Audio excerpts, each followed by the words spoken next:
ఇక phone tapping case ED entry, అక్రమ నగదు రవాణాపై స్పెషల్ ఫోకస్, హవాలా మార్గంలో తరలింపుపై ఆరా, ఇచ్చింది ఎవరు తీసుకున్నది ఎవరు, లెక్కల్లోకి రాని డబ్బు చాలా ఉంది, లెక్కల్లోకి రాని డబ్బు ఎలా వచ్చింది, మరి ఇరుక్కుపోయే గులాబీ లీడర్లు ఎవరు, రాధాకిషన్ రావు స్టేట్మెంట్తో గుబులు, పోలీసులు వాహనాల్లోనే చేర్చినట్లు వెల్లడి, హీటెక్కిస్తున్న ఇన్వెస్టిగేషన్ ప్రాసెస్.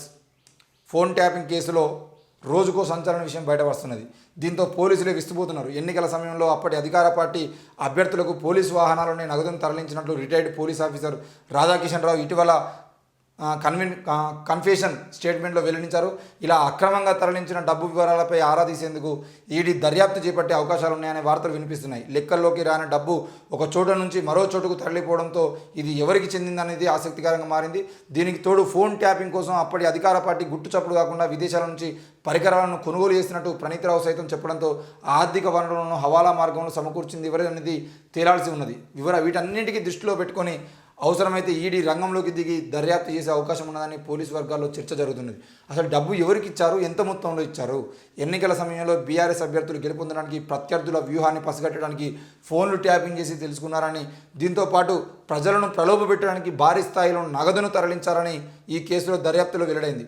టాస్క్ ఫోర్స్ పోలీసులు వాహనాల్లో డబ్బును తరలించినట్లు స్వయంగా రాధాకిషన్ రావు చెప్పడంతో ఈ డబ్బును సమకూర్చిన వారి వివరాలు, ఎవరికి సమకూర్చిరనే వివరాలు, అంటే ఎలక్షన్ టైంలో ఎవరెవరికి డబ్బులు పోయినాయి, ఎంత మొత్తంలో పోయినాయి, ఆ డబ్బుల్ని ఇచ్చింది ఎవరు, ఎవరి ఫోన్ ట్యాపింగ్ చేసి, ఏ సినిమా హీరోయిన్ ఫోన్ ట్యాపింగ్ చేసి, ఏ సినిమా డైరెక్టర్ ఫోన్ ట్యాపింగ్ చేసి, ఏ రియల్ ఎస్టేట్ వ్యాపారి ఫోన్ ట్యాపింగ్ చేసి, ఎవరెవరి బిజినెస్ మ్యాన్ల ఫోన్ ట్యాపింగ్ చేసి, ఎవరెవరి దగ్గర ఎంతెంత డబ్బులు వసూలు చేశారు, ఆ డబ్బుల్ని ఎవరి గెలుపు కోసం ఎక్కడికి పంపించారు, ఎర్రబెల్లి దయాకర్ రావుకి ఎంత పంపించారు, హరీష్ రావుకి ఎంత పంపించారు, లేదంటే ఎక్కడ ఉన్నటువంటి బాలకృష్ణకి ఎంత పంపించారు, లేదంటే ఇక్కడ ఉన్నటువంటి మన అశ్వరావుపేటకి ఎమ్మెల్యేకి ఎంత పంపించారు, ఇట్లా ఏ ఎమ్మెల్యేకి ఎంతెంత పంపించారు అనేది మొత్తం డేటా కావాల్సినటువంటి అవసరం ఉంది.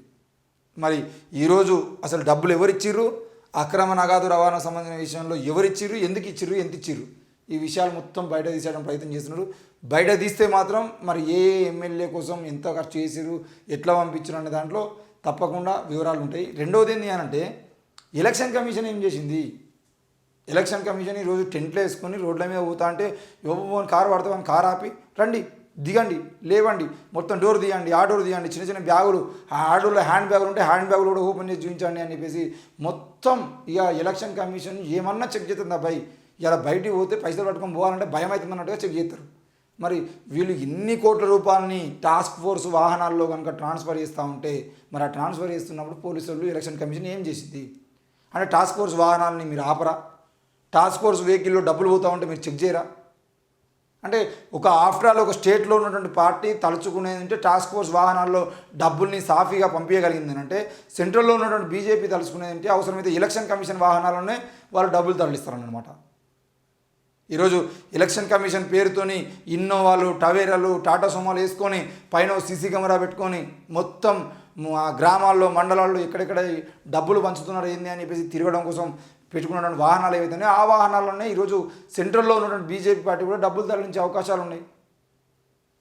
ఎలక్షన్ కమిషన్ తెలియకుండా టాస్క్ ఫోర్స్ వాహనాల్లో కేంద్రంలో ఉన్నటువంటి ఎన్నికల సంఘాన్ని కాదని రాష్ట్రంలో ఉన్నటువంటి టాస్క్ ఫోర్స్ పోలీసులు డబ్బులు ట్రాన్స్ఫర్ చేసినప్పుడు మీరు సెంట్రల్లో ఉన్నటువంటి ఎన్నికల కమిషన్ తలుచుకునేది అంటే బీజేపీ కోసం ఏమైనా చేస్తారు కదా.